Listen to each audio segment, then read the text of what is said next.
Nous allons lire un verset du Srimad Bhagavatam, 3e chant, premier chapitre, verset 15.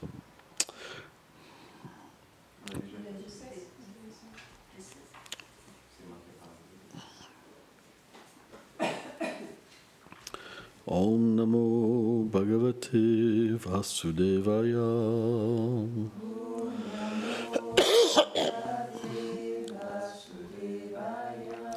Om Namo Bhagavate Vasudevaya.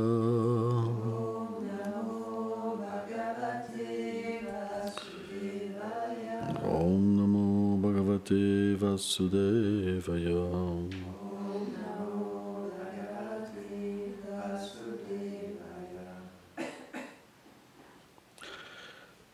Samhitam Achurbhanam Karmam Banem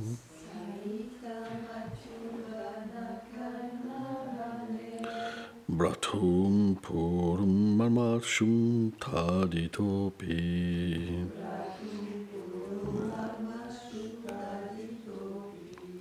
Swayam Danum Dvarim Nidayam Mayam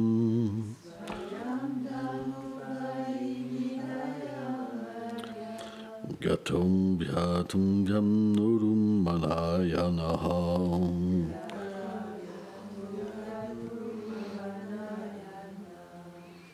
Traduction. Ainsi frappé par les mots acérés de Vidura,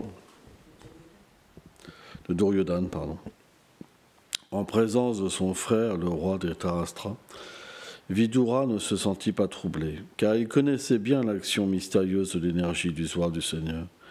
Il plaça ses armes à la porte, et sans aucun mauvais sentiment contre quiconque, il partit silencieusement et paisiblement du palais. Commentaire. Srila Vishwanath Chakravarti Thakur explique que ces mots acérés entrèrent comme des flèches dans ses oreilles, touchant des points sensibles chez Vidura.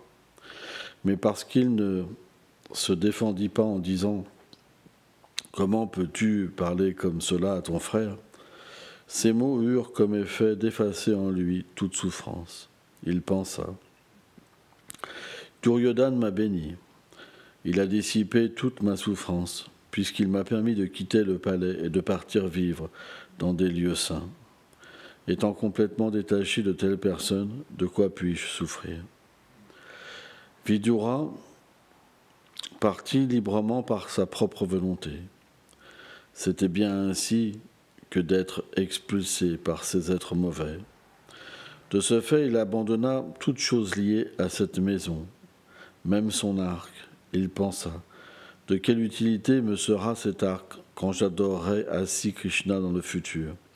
De cette manière, ce pécheur de Duryodhana ne craindra pas que je me batte contre lui, aux côtés de Bhima. Il examina le grand pouvoir de l'énergie d'illusion du Seigneur. Voyant Duryodhana aveuglé par son pouvoir, bien que Krishna fût en face de lui, il ne pouvait le voir. Il considéra comme l'énergie illusoire Maya est grande, car en écartant les dévots du Seigneur de cette manière, Bhima et les autres pourraient tuer ces personnes mauvaises.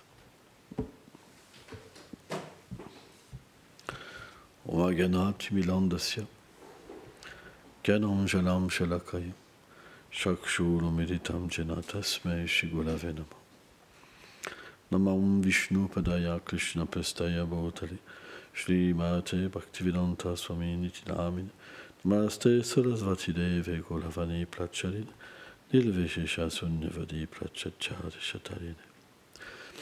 C'est ça qu'on reconnaît le Mahabhagavat.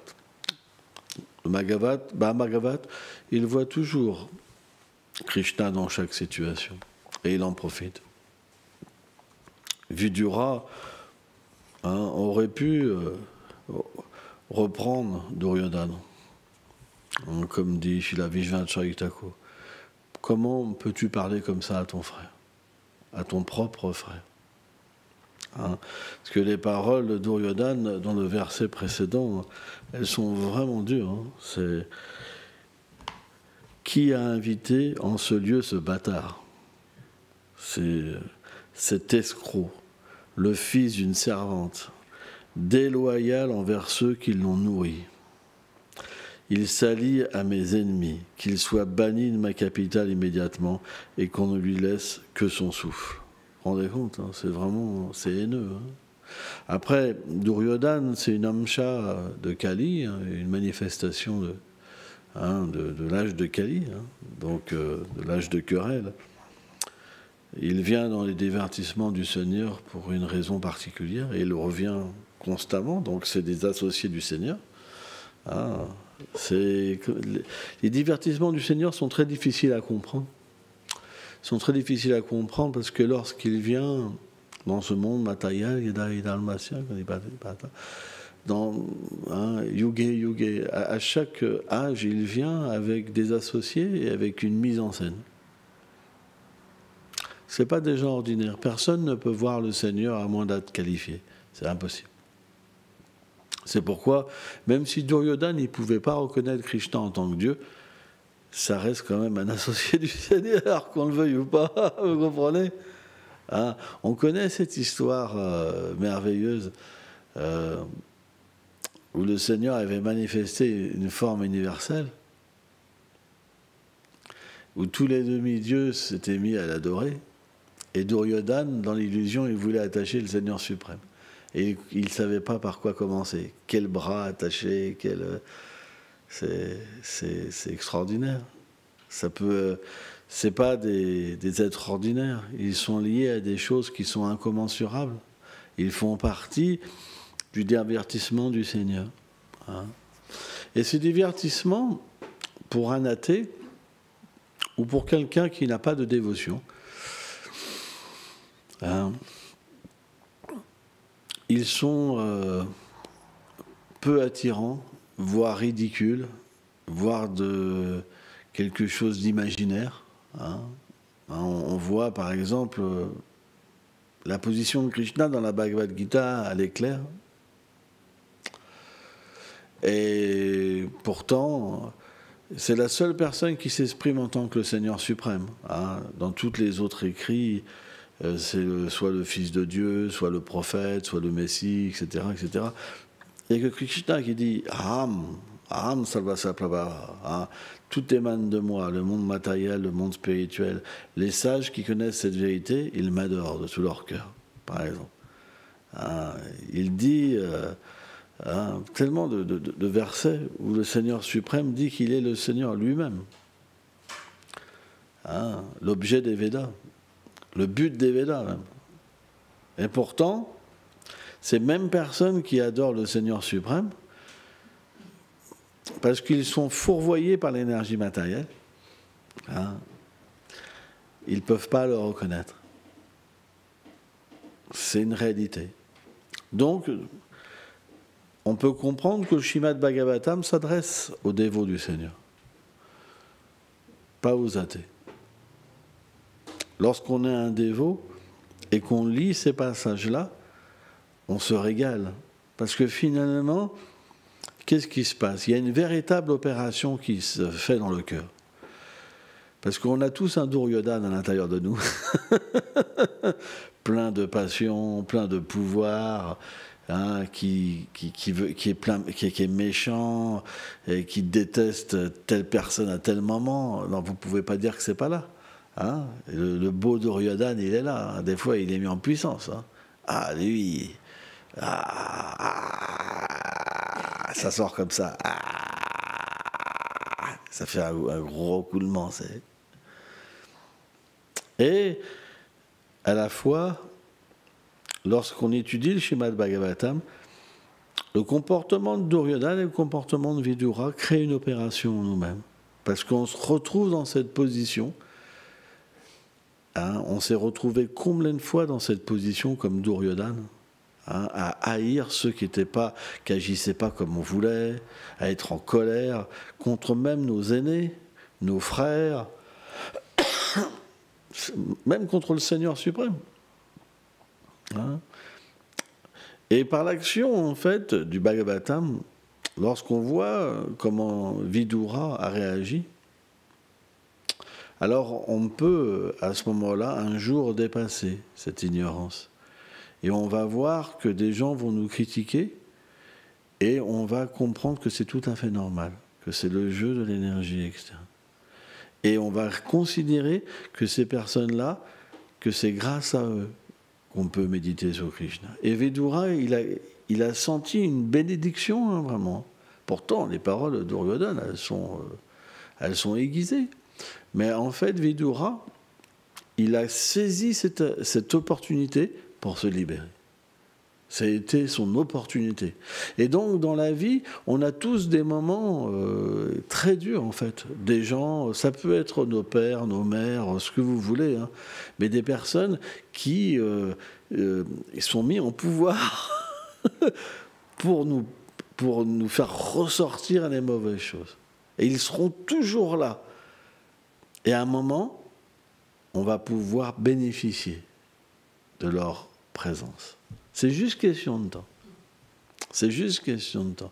Et c'est à ce moment-là qu'on comprend l'action du Bhagavatam. Parce que quand on lit ce passage-là, on comprend en fait que ce médicament qu'on avait pris sous la forme du Bhagavatam, il a agi en nous. Il a porté des fruits. Et c'est là que c'est merveilleux. Parce que quand on le lit à ce moment-là, on savoure quelque chose de particulier. On savoure une miséricorde particulière. On comprend qu'on s'est associé avec le Bhagavatam. On s'est associé avec les sadhus. Et c'est la victoire à l'intérieur de nous-mêmes. Et on devient heureux. C'est ça la vie d'un saint. La vie d'un saint, finalement, c'est quoi? C'est cette victoire qu'on obtient par les autres, cette délivrance qu'on obtient par sadhu sangha, par l'association avec les saints.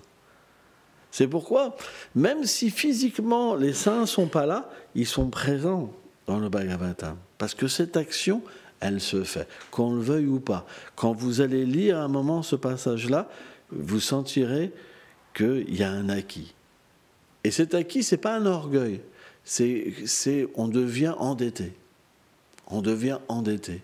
On a compris qu'il y a une miséricorde qui s'est opérée contre nous-mêmes, parce qu'on n'avait pas la possibilité de pouvoir voir la miséricorde, de pouvoir accepter ce moment pour se délivrer. On n'avait pas la possibilité. Mais par la grâce des Vaishnavas, comme Srila Prabhupada, comme Srila Vishvacharya Thakur, comme plein de Vaishnavas, hein, on réalise Krishna est tellement miséricordieux. Tellement miséricordieux.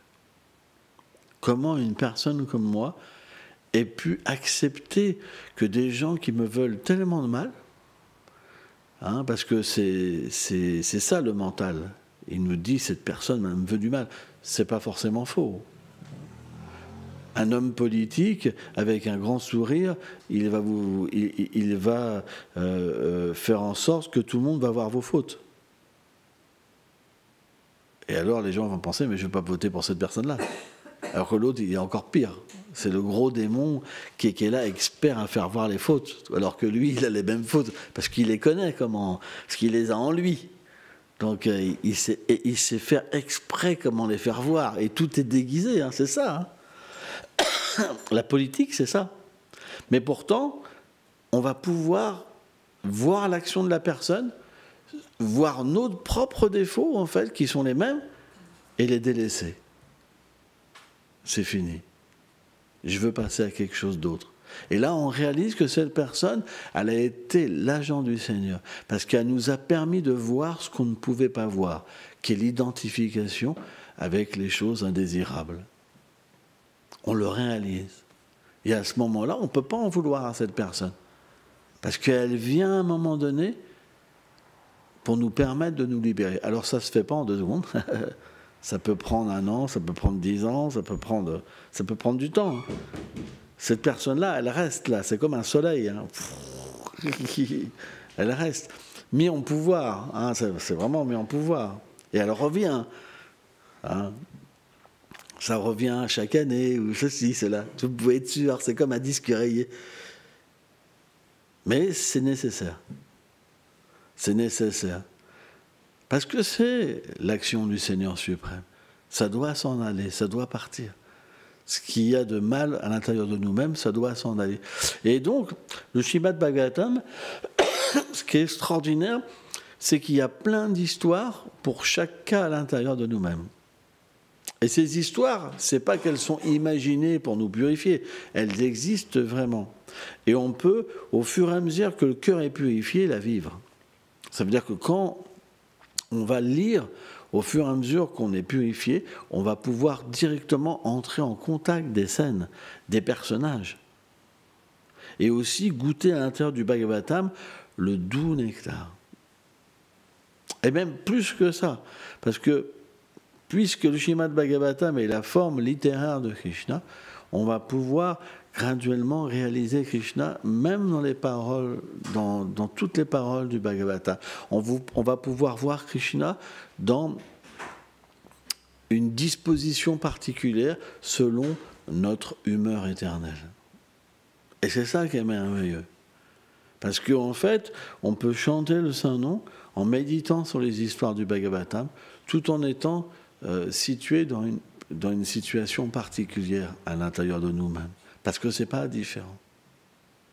Et c'est ça qui est merveilleux. Le Bhagavatam donne vraiment d'atteindre la plus haute destination.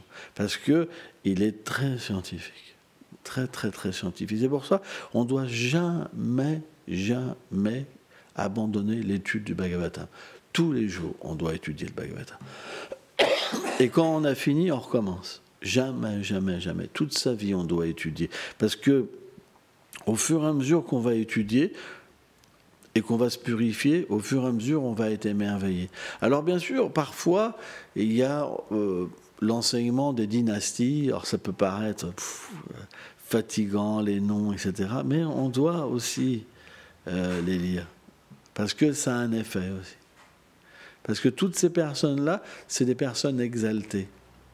Donc, on doit les glorifier. Et elles ont un rôle. Chacune, elles ont un rôle dans notre cœur. C'est très important. Mais le Bhagavatam, il doit être approché avec une attitude. Il faut avoir la foi. Ça ne marche pas sans ça. C'est un livre qui est réservé pour les gens qui sont libres de la duplicité, pour les Paramhamsa. C'est expliqué, hein, le Bhagavatam, c'est le fruit mûr des Védas. Hein. Il a été transporté dans ce monde. Hein. Il a été touché par un Sukadev Goswami, le perroquet personnel de Radharani. Une mangue, le Bhagavatam est considéré comme un fruit sans peau et sans noyau, parfait, du nectar. Et on sait que la mangue, quand elle est touchée par le bec d'un perroquet, elle devient encore plus fameuse. Donc ça pouvait être finalement que le perroquet de Radharani qui s'est incarné en fait sur la terre pour pouvoir énoncer le Bhagavatam. C'est vraiment particulier. Et ce qui est vraiment incroyable, c'est que dans cette forêt où tous les sages de l'univers s'étaient assemblés pour cet événement, tout le monde était mis au courant. Hein, c'est quelque chose de mystique. Hein. Et ils avaient tous des opinions contradictoires. Ils n'arrivaient pas à s'unifier dans leur compréhension. Mais quand Sukadev est arrivé, il était tellement beau et tellement pur qu'ils sont devenus tous comme des enfants. Et ils ont écouté. Comme qu'ils n'avaient aucune connaissance. Quand on rencontre un grand Vaishnava, je parle d'un grand Vaishnava, hein, attention, c'est assez rare. Là, c'est fini, quoi. Vous baissez la tête et vous pleurez. C'est extrêmement rare. C'est extrêmement rare. Parce que la pureté et le rasa, les doux sentiments qui jaillissent du Vaishnava, elles ont le pouvoir complètement, par cette humilité, cette douceur qu'il a, de faire en sorte que tout votre orgueil, toute votre connaissance devient détrônée, complètement. C'est très puissant, très mystique en fait. Très très mystique. Et à partir de là, quand Sukadev Goswami est arrivé, ils ont tous compris unanimement que c'était lui qui était l'élu en fait, pour énoncer le Bhagavatam. Personne d'autre pouvait énoncer le Bhagavatam à part Sukadeva Goswami. Donc, on doit avoir un état d'esprit particulier pour approcher le Bhagavatam. C'est vraiment important.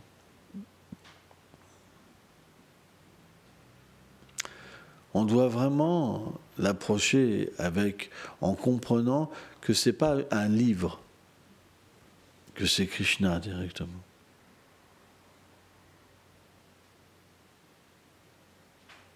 Quand Krishna a quitté la planète, il a tout repris avec lui. La connaissance.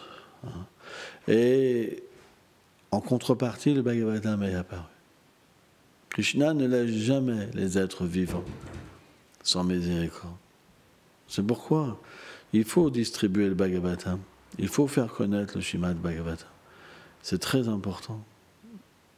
C'est notre devoir. C'est vraiment, vraiment important. Le Srimad Bhagavatam, il peut vraiment révolutionner tous les mœurs de la société et tout, parce que tout est compris dedans. La qualification d'un roi, le Varnashram Dharma, tout est dedans en fait. Tout est dedans. Le système social, l'adoration du Seigneur suprême, la création, mais aussi la douceur en tant que Krishna. Cet aspect en fait du Seigneur qui ne peut pas être compris tant qu'on n'a pas une qualification. En fait, qu'est-ce que c'est une qualification ? C'est pas qu'on est supérieur aux êtres vivants, c'est simplement qu'il y a un éveil de notre réalité éternelle. Krishna, dans la Bhagavad Gita, explique que différents degrés de concupiscence recouvrent les âmes conditionnées. Par exemple, un arbre, il est limité, un oiseau, et l'être humain lui-même, il a différentes couches de concupiscence qui le recouvrent. Mais quand la concupiscence devient endormie et qu'elle ne permet plus à l'être vivant de simplement errer comme un fantôme sur la terre en quête de désir et de satisfaction, à ce moment-là, l'être vivant peut méditer sur sa réalité. Et à ce moment-là, alors cet amour de Dieu qui est dans l'être vivant,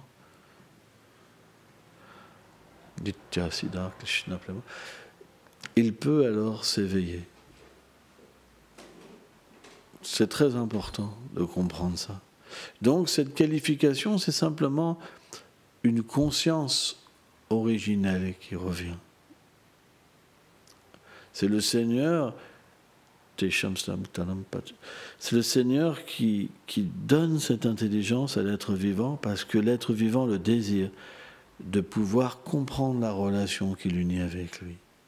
Et le Bhagavatam, il est vraiment pour ce niveau d'existence. Quand on comprend qu'on est un dévot du Seigneur, que le Seigneur a une forme et qu'on a une forme éternelle, à ce moment-là, le Bhagavatam, il est pour nous. Avant, il y a d'autres écrits, parce que les gens n'ont pas cette qualification. Pour eux, Dieu ne peut pas avoir de forme, par exemple, parce que quand on dit forme, on dit matière, limitée. Attraction, répulsion, duplicité, concupiscence, avidité, convoitise, folie. C'est normal, parce qu'on se réfère à notre expérience. Mais en réalité, le Seigneur, bien qu'il n'a pas de forme matérielle, et qu'il est sans forme, il a aussi une forme éternelle. Mais dans un premier temps, elle ne peut pas être perçue. Donc c'est normal qu'il y a des religions qui prônent le sans forme. C'est normal. Ça fait partie d'un processus. Et ce processus, il permet un jour à quelqu'un, pas forcément dans une vie, Samoham Salvabhuteshu, mais dans plusieurs vies, de graduellement pouvoir accepter. Et une fois qu'une personne accepte le Seigneur qui est dans le cœur, alors il commence à se révéler. Et ça, c'est le Bhagavatam. Donc, il faut comprendre que tout le monde n'accède pas à ce stade en forcément une vie. On ne devient pas un dévot du Seigneur forcément en une vie. Mais Krishna est derrière toute chose et il aide tous les êtres vivants.